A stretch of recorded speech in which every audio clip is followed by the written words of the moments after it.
ಏನು ಯುಪಿನಲ್ಲಿ ಅನ್ಯಾಯ ಆಗ್ತಾ ಇದೆ, ಈ ಥರ ಅಲ್ಲಿ ಯುಪಿನಲ್ಲಿ ಅನ್ಯಾಯ ಆಗ್ತಿದೆ, ಇದು ಸಂವಿಧಾನ ಖಿಲಾಫ್ ಆಗ್ತಾ ಇದೆ. ಸಂವಿಧಾನ ಅಡಿಯಲ್ಲಿ ಇದು ಮಾಡಬೇಕು. ಏನಾದರೆ ಇವತ್ತು ಯುಪಿನಲ್ಲಿ ಆಗಿದೆ, ನಾಳೆಗೂ ಗುಲ್ಬರ್ಗಾದಲ್ಲಿ ಭೀ ಆಗ್ಬೋದು, ಇಡೀ ದೇಶದಲ್ಲಿ ಆಗ್ಬೋದು. ಇದು ಥರ ಅನ್ಯಾಯ ಆಗಬಾರ್ದು. ಇದು ತುಂಬ ಅನ್ಯಾಯ ಆಗ್ತಾ ಇದೆ ಎಲ್ಲ. ಇದು ಮುಸ್ಲಿಂ ಸಮಾಜ ಅಂತಲ್ಲ, ಇದು ಎಲ್ಲರಿಗೂ ನಮಗೂ ಬಂತು, ಎಲ್ಲ ಸಮಾಜದವ್ರಿಗೆ ಬಂತ್ರಿ. ಯಾವ ರೀತಿ ಅನ್ಯಾಯ ಆಗ್ತಾ ಇದೆ ಇದ್ರ ಖಿಲಾಫ್ ಗೌರ್ಮೆಂಟ್ ಸರ್ಕಾರ ಇದ್ರ ಖಿಲಾಫ್ ಆ್ಯಕ್ಷನ್ ತಗೋಬೇಕ್ರಿ. ಇಮಿಡಿಯೇಟ್ಲಿ ಅರೆಸ್ಟ್ ಮಾಡ್ಬೇಕ್ರಿ ಅವ್ರು ಯಾರಿದ್ರು ಭೀ ಅನ್ಯಾಯ ಖಿಲಾಫ್. आज गुलबर्गा में गुलबर्गा सिटीज़न की तरफ से एक प्रोटेस्ट रखा गया है, जिसका मकसद ये है कि यूपी में जो संभल की जो शाही जामा मस्जिद है वहाँ पे जो इंसिडेंट हुआ है उसका हम सख्त अल्फाजों में कंडम करते हैं। और जो बच्चों के साथ में जो बच्चों का कत्ल किया गया है, हम कत्ल करके उनको शहीद किया गया, उनके लिए हम आवाज़ उठाने के लिए आज जमा हुए हैं। हमारी ये रिक्वेस्ट है, अपील है कि ये बच्चों को जो कत्ल करके शहीद करे हैं उनको इंसाफ मिले। उनकी गलती क्या थी? वहाँ जो मस्जिद का जो सर्वे करने आए थे, आपको 19 को सर्वे करने के लिए कहा गया था। सर्वे 2 घंटे होने के बाद आपको वहाँ पे कुछ नहीं मिला।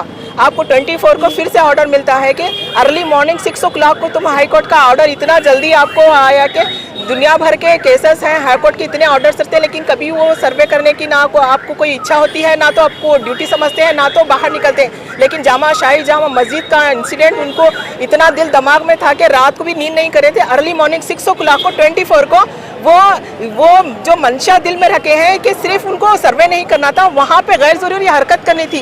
गैर ज़रूरी हरकत ये करनी थी कि वहाँ पे सर्वे में कुछ नहीं निकला था। वो सर्वे में अननेसेसरी या तो मूर्तियाँ रखने वाले थे या कुछ करने वाले थे। ठीक है भाई, तुम सर्वे करना था।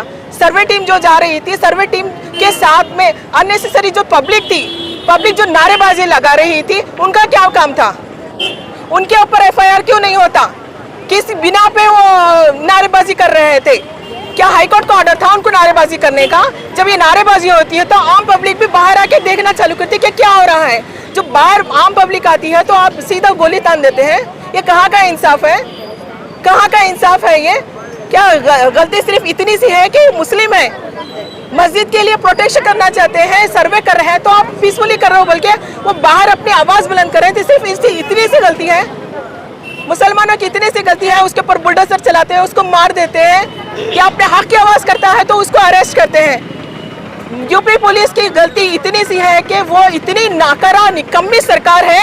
आज वहाँ की युवा या देश की युवा भाजपा से उनका भ्रष्टाचार रोकने के लिए बात करती है, या जॉब्स के लिए बात करती है, या किसी इंसाफ के लिए बात करती है, तो उनको इंसाफ दिलाना नहीं होता या भ्रष्टाचार रोकना नहीं होता।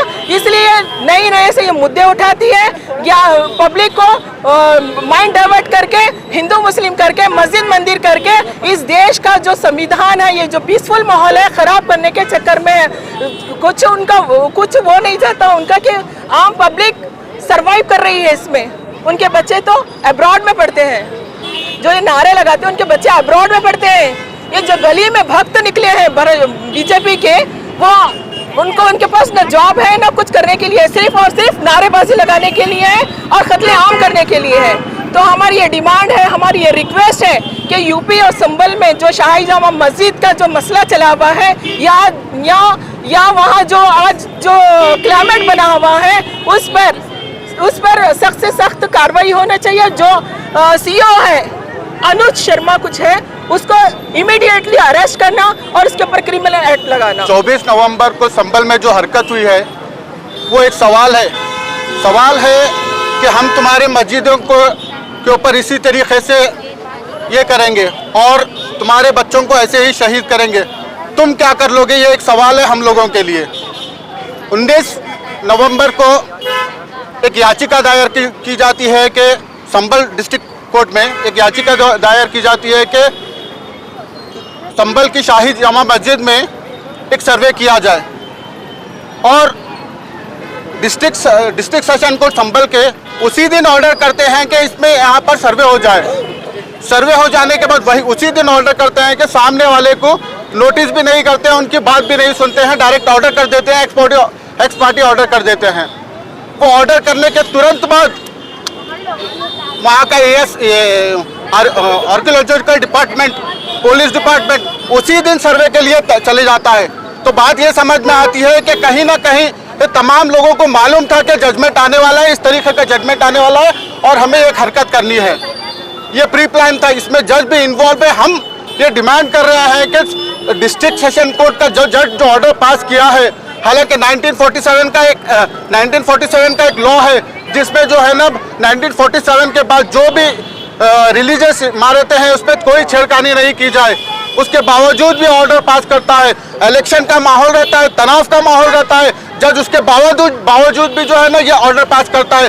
तो कहीं ना कहीं ये जज भी इन्वॉल्व है इस तरीके का माहौल ख़राब करने के लिए।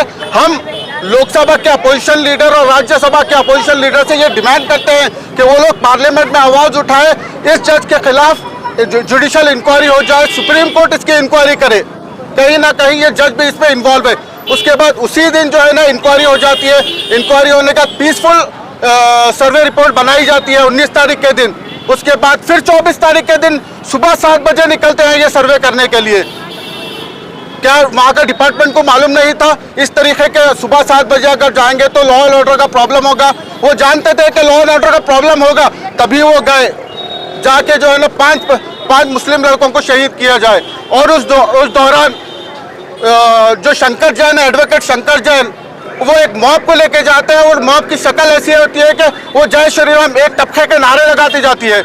तो कहीं ना कहीं ये उकसाने का काम किया गया है। इतना उकसाने के बाद वह मालूम है कि वहाँ का माहौल ख़राब हो जाएगा। ये तमाम चीज़ें कहीं ना कहीं ये दर्शाती है कि मुसलमानों को इसी तरीके से टारगेट किया जाएगा, इसी तरीके से उनके बच्चों को शहीद किया जाएगा।